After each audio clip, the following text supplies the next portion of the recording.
गनियारी बैमा नगोई स्थित नारी शक्ति गारमेंट फैक्ट्री में काम करने वाली सैकड़ों बहनों की जिंदगी इस समय गंभीर संकट में है।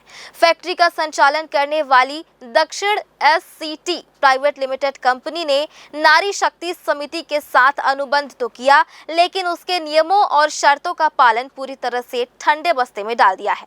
यही वजह है कि फैक्ट्री में काम करने वाली मेहनतकश महिलाओं को ना तो समय पर काम मिल रहा है और ना ही समय पर उनका मानदेय। फैक्ट्री में काम करने वाली महिलाओं को पिछले 3 महीने से वेतन नहीं मिला है। मेहनताना रोक लेना केवल अन्याय ही नहीं, बल्कि श्रम कानूनों और संवैधानिक अधिकारों की सीधी धज्जियां उड़ाना है। परिवार पालने वाली इन महिलाओं को रोजमर्रा के खर्च, बच्चों की पढ़ाई और घर चलाने में भारी दिक्कतों का सामना करना पड़ रहा है। फैक्ट्री के भीतर का माहौल बेहद तनावपूर्ण हो चुका है।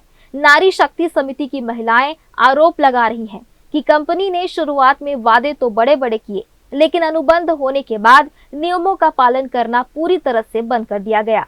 काम का वितरण समय पर नहीं किया जा रहा है और जो काम दिया जाता है उसका भुगतान महीनों तक लटकाया जा रहा है। महिलाओं ने साफ साफ मांग रखी है कि इन वेंडर को तुरंत बदल दिए जाए और किसी ऐसे नए वेंडर को अनुबंध दिया जाए जो नारी शक्ति समिति के नियमों का पालन करे, कामगारों को समय पर रोजगार और वेतन उपलब्ध कराए।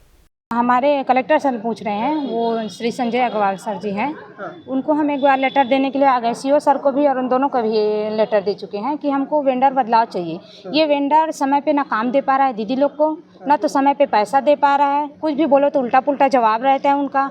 पानी के लिए 2-3 महीना हो गया भटक रहे हैं इधर उधर। हमारे डोम में जो बोर है उसको बनवाने के लिए बोल चुके, डोम को रिपेयरिंग के लिए बोल चुके। सब बहुत सारी परेशानी है जो हम बता चुके हैं। हम ये चाहते हैं कि ये इससे रफा दफा कराए, हमको दूसरा वेंडर दे।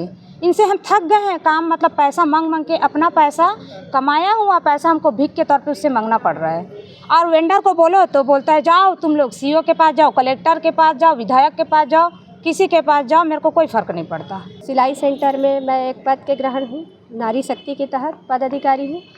मेरी दीदियाँ बहुत परेशान है सर, इसलिए क्योंकि उनका सही समय पर पेमेंट नहीं दिया जाता और उनको ना ही सामान मिल पाता है और ना ही क्या बोलते हैं वल्लभ भैया ठीक से बात भी करते हैं। हम उनको बहुत सारी बात है, समस्या उनको बताते हैं, पर भी वो नहीं समझ पाते हैं। कलेक्टर सर से 2-3 बार शिकायत हो गया है सर, पर अभी तक कोई कार्रवाई नहीं की। हम आदरणीय कलेक्टर सर से निवेदन चाहते हैं कि हमारी बात, नारी शक्ति की जो बात रखा गया है उसको आगे बढ़ाया जाए और दूसरा वेंडर चेंज करके दिया जाए। हम लोग नारी शक्ति डोम में काम कर रहे हैं रिपा के तहत।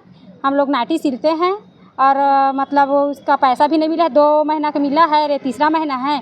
हम लोग को इतना बड़ा त्यौहार चला गया, राखी, फिर भी नहीं दिया। अब बोल रहा है कि 26 तारीख को दूंगा और फिर भी नहीं दे रहा है। 26 तारीख को तो हम लोगों का तीजा त्यौहार है, वो तो पूरा चल देगा, तो हम लोग मांग रहे हैं तो फिर भी नहीं दे रहा है। और कभी भी ना कपड़ा भी नहीं रहता है, कभी धागा नहीं रहता है, कभी कुछ भी सामान नहीं रहता है। महीने में ना 1-2 हफ्ते बंद भी रहता है। यह मामला सिर्फ मजदूरों का वेतन रोकने का नहीं, बल्कि महिलाओं के सम्मान और अस्तित्व का भी है। सरकार और प्रशासन को चाहिए कि तुरंत इस मामले में दखल दे और कंपनी पर कड़ी कार्रवाई करे। अगर मजदूरों को उनका हक और न्याय नहीं मिला तो यह आंदोलन सड़क से लेकर संसद तक गूंजेगा। ग्रैंड न्यूज के लिए कैमरामैन राकेश मिश्रा के साथ भारतेंदु कौशिक की रिपोर्ट।